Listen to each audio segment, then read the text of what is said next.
پاکستان ناکام ریاست کیوں؟ دنیا مریخ پر جا رہی ہے اور ہم اگلے جلسے میں بریانی کھانے کا سوچ رہے ہیں۔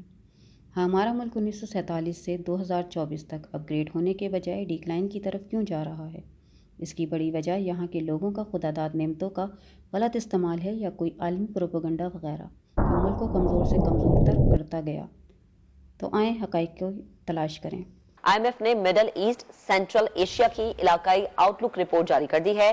موجودہ مالی سال پاکستان کی معاشی شرح نمو 0.5% رہنے کا امکان ہے۔ مہنگائی کی اوسطن شرح 27% رہنے کا امکان ہے۔ رپورٹ یہ کہتی ہے کہ آئی ایم ایف کا پاکستان میں شرح سود مزید بڑھانے پر زور۔ اس کے علاوہ مہنگائی پر قابو پانے کے لیے پالیسی ریٹ مزید بڑھانے کی ضرورت ہے۔ پاکستان، مصر اور تیونس میں مہنگائی میں اضافہ جاری رہے گا۔ السلام علیکم، میں سیدہ قرۃ العین نقوی۔ پاکستان خدا کے فضل و کرم سے ایٹمی طاقت بھی رکھتا ہے، لیکن مہنگائی کا ایٹم بم عوام پر ہی گرتا ہے۔ ہم جو بات کر رہے تھے بجلی کے بلوں کی، تو لوگ اس لیے بھی زیادہ پریشان ہیں کہ ان کی زندگی میں ایک مسئلہ نہیں ہے، وہ مہنگائی سے کھانے پینے کی جو اشیاء ہیں ان میں جو پرائس بڑھ گئے ہیں اس سے بھی تنگ ہیں، اور آئے روز ہم اس میں اضافہ ہوتے دیکھ رہے ہیں، چاہے دالیں ہوں، چینی ہو، آٹا ہو۔ ہمارا ملک پاکستان، جہاں قدرت نے اس ملک کو ہر چیز سے مالا مال کیا، گیس، کروڈ آئل، قیمتی پتھر، دنیا کی دوسری سب سے بڑی نمک کی کان، اور حقائق کی تلاش رکھنے والوں کو یہ بھی بتاتی چلوں، پاکستان سونے اور تانبے جیسی نعمتوں سے بھی مالا مال ہے۔ یہ کوئی نئی بات نہیں، بلکہ یہ خزانے 30 سال سے نکالے جا رہے ہیں، لیکن ملک پھر بھی خزانوں سے خالی ہے۔ ہماری نسل کو یہ علم ہی نہیں ہے، کیونکہ نصاب میں موجود ہی نہیں ہے۔ ایک اور دلچسپ بات، کیا آپ کو یہ معلوم ہے پاکستان سونے کی چڑیا ہی نہیں بلکہ یاقوت اور زمرد کا تالاب بھی ہے؟ پاکستان اپنے اندر اتنا خزانہ رکھنے کے باوجود غریب ملک کیوں ہے؟ اس بات سے آپ بھی سوچنے پر مجبور ہو گئے ہوں گے کہ پاکستان پر غربت کا دھبا آخر کیوں؟ اگر ہم موجودہ حالات کی بات کریں تو ہمارے ملک سے جو کروڈ آئل نکالا جا رہا ہے، اس کی پیداواری صلاحیت کم ہونے کی وجہ سے ہم دوسرے ملکوں سے آئل خریدنے پر مجبور ہیں، جس میں رشیا بھی شامل ہے۔ بین الاقوامی تجارت پر اقوام متحدہ کے ڈیٹا بیس کے مطابق 2022 کے دوران پاکستان کی آئل درآمدات 582.43 ملین ڈالر تھی۔ جیسا کہ آپ جانتے ہیں، رشیا اور یوکرین کی جنگ جاری ہے، اور رشیا پر عالمی سینکشن عائد ہونے کی وجہ سے پاکستان اپنے آئل کی ٹینشن میں ہے، اور یہ ٹینشن اس وقت نازل ہوئی جب عالمی سطح پر آئل کی قیمتوں میں ناقابل یقین اضافہ ہوا۔ تو پھر گئی بھینس پانی میں۔ Oh my God! پہلے تو معیشت صرف کمزور تھی، اب لنگڑی لولی بھی ہو چکی ہے۔ ان سب کے نتیجے میں عوام پر بھاری ٹیکس عائد کر دیے گئے۔ بجلی جو پہلے ہی مہنگی تھی اور مزید مہنگی ہو گئی، پیٹرول وہ بھی آسمان پر پہنچ گیا، جس کی وجہ سے انڈسٹری بند ہونا شروع ہو گئی اور عوام بے روزگار ہو گئی۔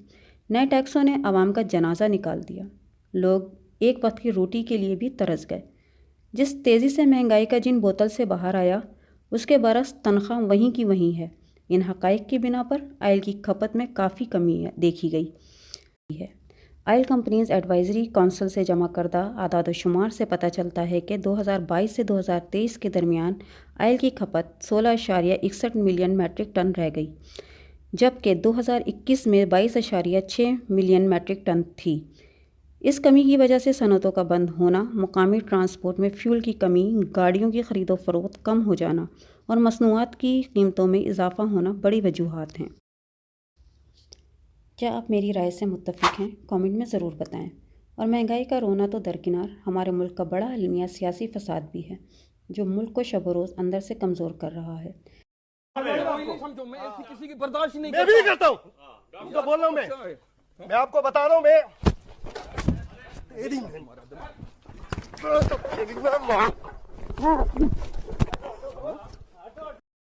سیاسی جماعتوں کا آپس میں ملکی فلاح و بہبود کے کسی بھی کام میں سنجیدہ نہ ہونا بھی ملکی تباہی کا بڑا سبب ہے۔ کہنے کو تو ہمارے ملک میں جمہوریت ہے، لیکن در حقیقت یہ ہمیشہ آمریت کے قبضے میں رہا۔ سارے ملک میں مارشل لاء نافذ کر دیا گیا ہے، قومی اور صوبائی اسمبلیاں توڑ دی گئی ہیں، صوبائی گورنر اور وزیر ہٹا دیے گئے ہیں۔ یہاں صرف چند سیاسی خاندانوں کا راج ہے۔ پی پی پی کی تیسری نسل اس ملک پر حکمرانی کر رہی ہے، پی ایم ایل این کی دوسری نسل